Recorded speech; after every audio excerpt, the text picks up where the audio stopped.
Look, I opened this jar of rotten baby food, and well, a butterfly came out. Welcome to the Comedians and Elevators podcast. I've got my guest, Gloria Peebles, here. Gloria, say hi, introduce yourself. Tell us a little bit about yourself.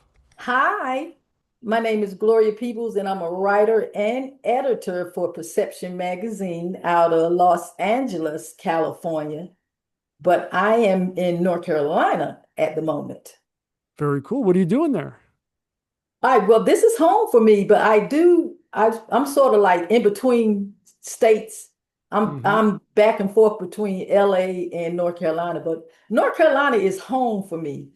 But LA is where I work and also where I love to be because it's exciting. It is exciting. I'm here. We definitely got some excitement going on right now. What comedy clubs have you been to in LA or in North Carolina? I haven't been to a comedy club in quite some time. Yeah, watch them on TV and of things course. like that.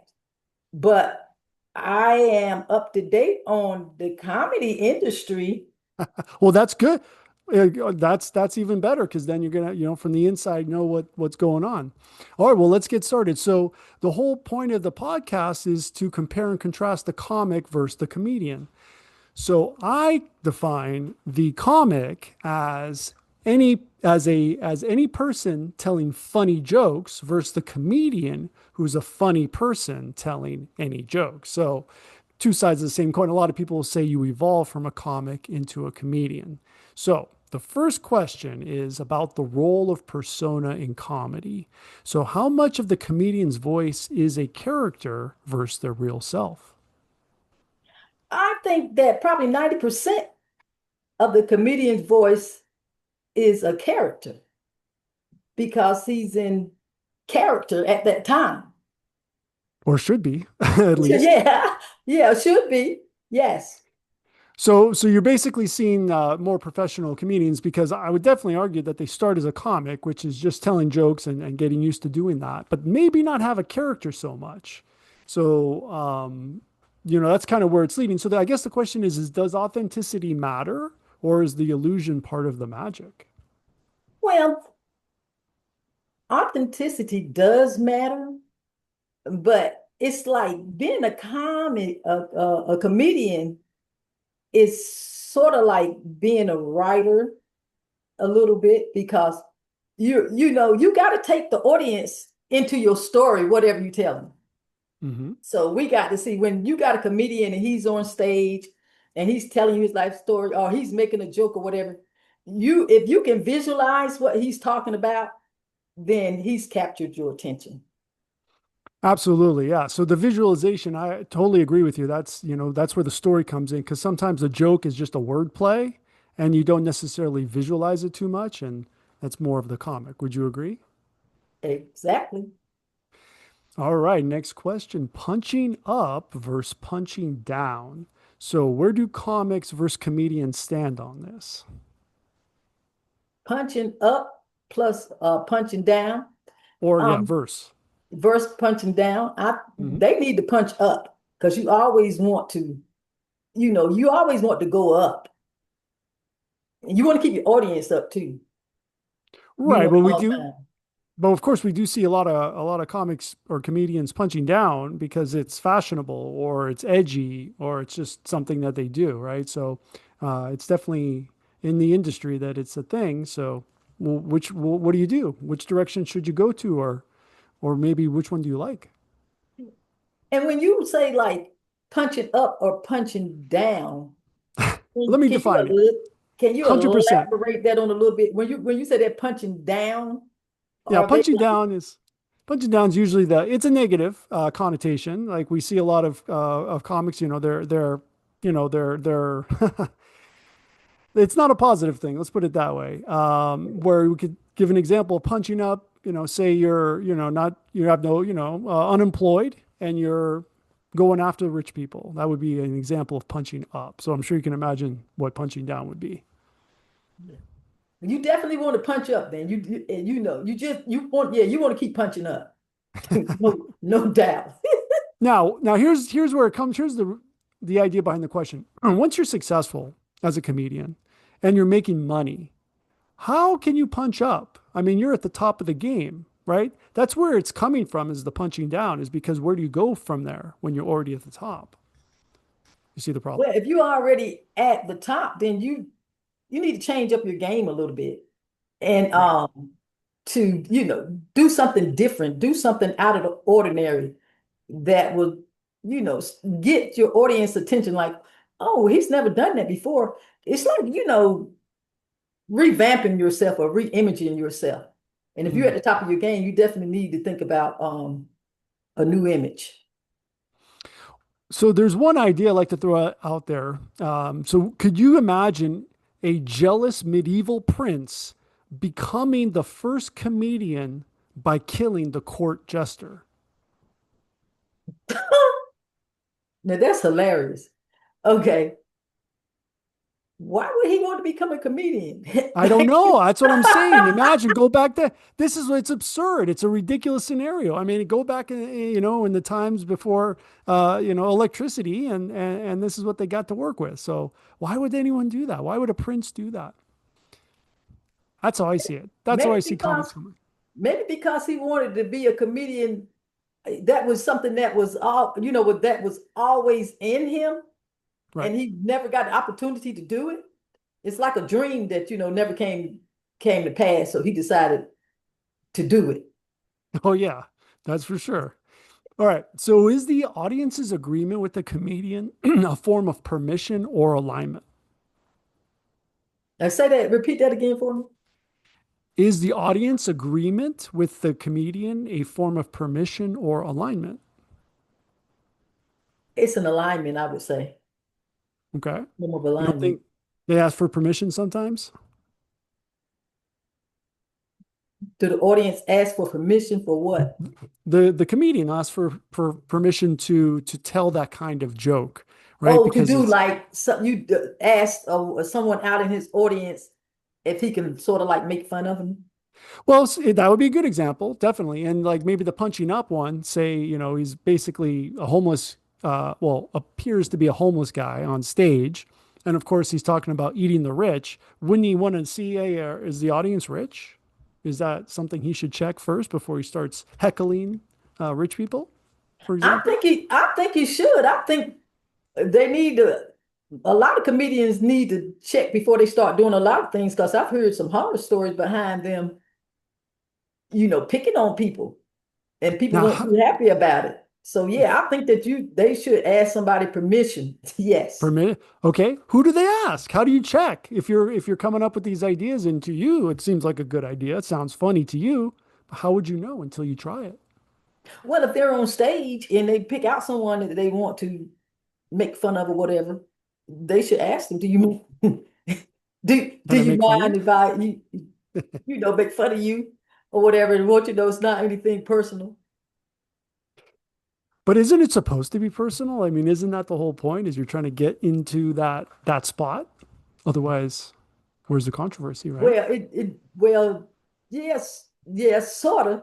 But you got to be careful about that kind of thing, even though Right. it is personable, because I've heard comedians and stuff make jokes about people that wasn't funny at all because it was personal, Right.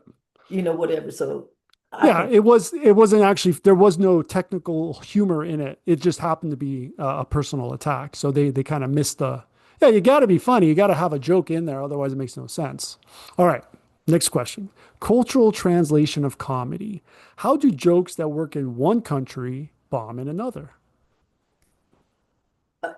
you said it, the culture, because Yeah, what works in America may not work in Africa or Italy. What it's the culture. So but how does that joke work in one country and not in another? it works because it may be funny to one country, but not funny to another country. It depends on the joke, what you're talking about. And when you start talking about the culture of people, the different cultures and styles and stuff like that, that can get a little touchy. 100%. Yeah, absolutely. That's, yeah, definitely poking at the bear sometimes. For real. So it is. So are comics more universal while comedians are more culturally specific? I think so. Okay. So like for example, if you see a comic who's like I'm dressed right now, I'm putting on a visual character for many reasons. Um, would you consider that more universal? Yes, because you're in character, sort of. And what are you That's dressed as? What are you dressed as anyway? you don't know, but it is something, right? So, right, this is visually not a comedian. It's visually a comic because it has a certain superficial appearance. The comedian's on the inside, right, where the comic is on the outside. Would you agree? I agree, but it's a thin line between a comedian and a comic Right. because they're sort of like, I don't know, it's such a thin line there between the both of them because I think a comedian is more um verbal, and a comic, he puts a lot of stuff on paper, a lot, if I'm not mistaken, you I know. mean, there's definitely comic books where you have that visual style that goes along with it, and that's definitely one of the things that I'm playing with for this, for the podcast in particular. So yeah, there's definitely a fine line, and so you want to kind of merge the two. All right. So what happens when a comic leans too much into, crowd work versus crafted work? So I would argue also that the comic riffs more, does more crowd work, and the comedian performs. So where is the sweet spot? Where's the sweet spot? hmm Between riffing, working with the audience, and just sticking to your memorized material. I think it would be more working with the audience because I'm thinking if I was a comedian, and even though I came out there with a script or whatever, hmm what I was going to say was in my head, but then because they're naturally talented in the area, gifted in the area, you might can just something might pop out your head. You see something in the audience, you see a person or whatever, and something just might come out. Definitely, definitely. So what happens when a comic leans too much into crowd work or when a comedian gets heckled? That's a good question. Um, if they lean too much into the crowd, hmm they definitely might want to back up a little bit because I think they're getting a little bit too close. And I think that you should keep a certain distance between yourself and the audience, especially if you're going to be saying certain things that can touch somebody's button. So there's a food button that always occurs in the comedy club, right? So if food being eaten, you want to avoid certain kinds of jokes, right? So I could see perhaps getting heckled for that reason. Is that something that you've experienced at all? That I've experienced Sure.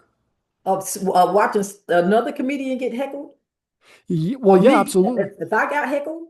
Have you gotten heckled? No, not so far. Not so far, huh? Not so far anyway.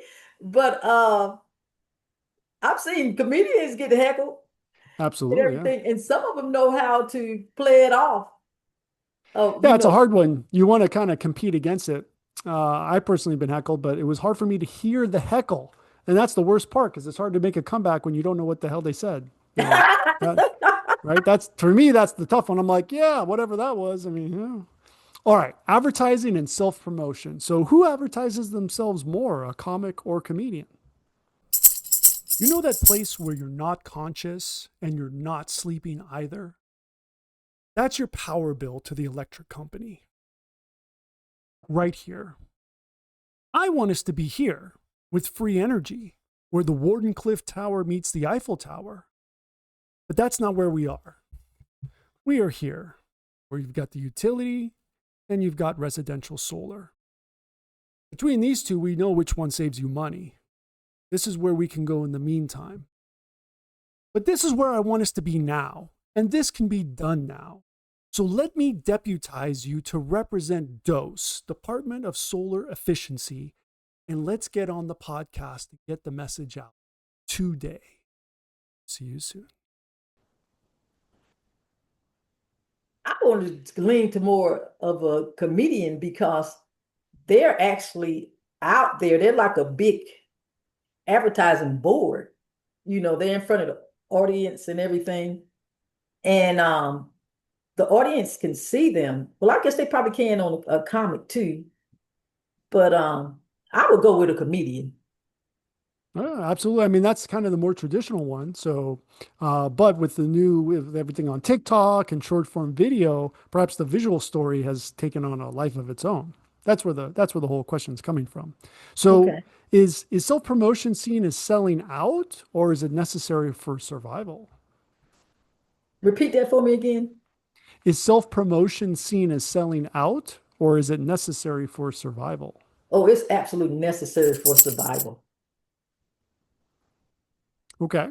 Well, what about censorship and offense? Does a comic avoid offense while a comedian courts it to prove a point? Well, I think that they both probably avoided to prove a point at some point in time or the They other. they avoid it to prove a point. Yeah, avoided to prove a point, you know. How do you do And, that if you're avoiding it, avoiding the controversy? It seems well, like you that's wouldn't true. be. Well, you to avoid well, do you really want to get into it?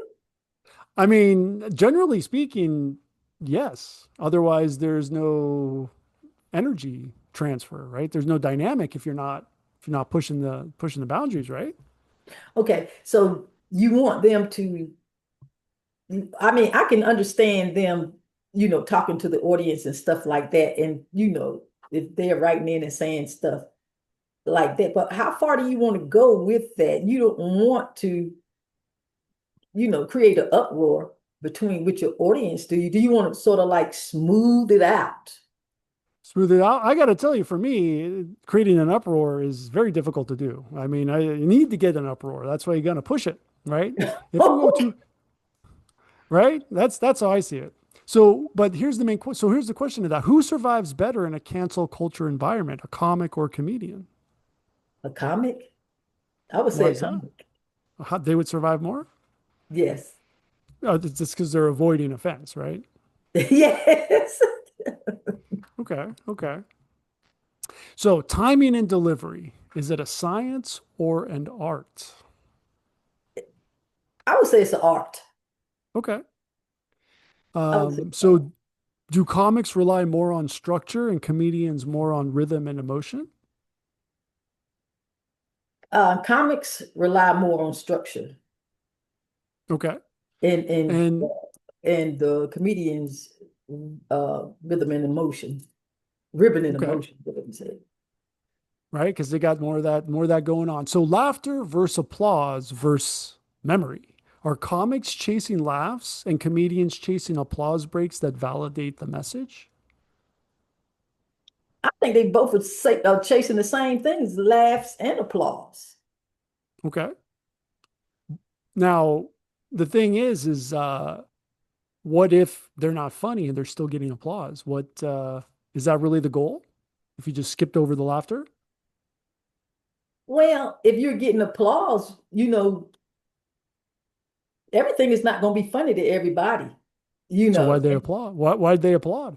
they applause because some like it, some didn't. Not everybody's going to applaud for some Well, reason, but they right, the could, idea they could have, they can applaud too out of just being courteous. exactly. Yeah, there could be the courtesy, and that's a courtesy applause, a comedy show. That's where we were trying to avoid, right? I mean, that's how I see it. I don't know if we're on the same page on that. All right, comedy as commentary. When does a comedian cross into being a philosopher or a preacher? That, that's a hard one. Look, if I'm getting a prize for these questions, Absolutely, that's the whole point, right? when they cross over to be from a preacher to a, Yeah, some of them that they become more of a philosopher or a preacher. That's what their style has turned into. Have you noticed that? Have you seen that happen? yes, but it just, it depends on what they're talking about at that time Right, and the kind of effect they're trying to get out of their audience or whatever, because they can turn into a preacher. And it depends on how well they are, because what really gets you is how much you remember after you leave the show. right. And that sticks into your mind. And it goes on for years and years, because if you've ever, well, you're a comedian, Yep, I I assume. do stand up. Yep. He said, so that's what I'm saying. You know what it takes to captivate your audience and stuff like that, and keep them that. You got a hard job too. It's It not is. easy. Yeah, got to keep them coming back. That's the thing. That's where the memory. You got to have new memories every time. Exactly. So, right. So the question is that good or does it dilute the humor? I don't think it dilute the humor. It just depends on how they present it, Right. you know, whether it dilutes the humor or not. Okay. So comedy and vulnerability. So I would argue that comics hide behind their jokes and comedians expose themselves. So is one braver than the other? I would say so, because the comedian that's exposing himself, it takes a lot to expose yourself, Mm. than someone that's hiding behind the joke, and you're up front and everybody can see you and everything, and you're Well, being transparent, you right. know. So would you agree that the comic is hiding behind their jokes? Yes, I would agree Okay. that he is. All right. All right. Last question. Legacy. Who gets remembered? Will the comic's tight five survive time, or will the comedian's cultural point of view be more timeless? I think it's the comedian point of view, be more timeless. I really do, because everybody everybody love a comedian. I'm not saying they don't love a comic, but everybody love a comedian, and they have been on the top for a very, very, very long time. Ever since medieval times. Ever since medieval times. Very cool. Very cool. So, Gloria, where can everybody find you online? Everybody can find me online at perceptionmag.com. Very cool. Very cool. Well, Gloria, thank you for being my guest, and hopefully we'll do it again very shortly. And for everyone watching, please like and subscribe so you're notified, and we will see you in the next one. Thank you, Keenan. Thank you. Bye bye.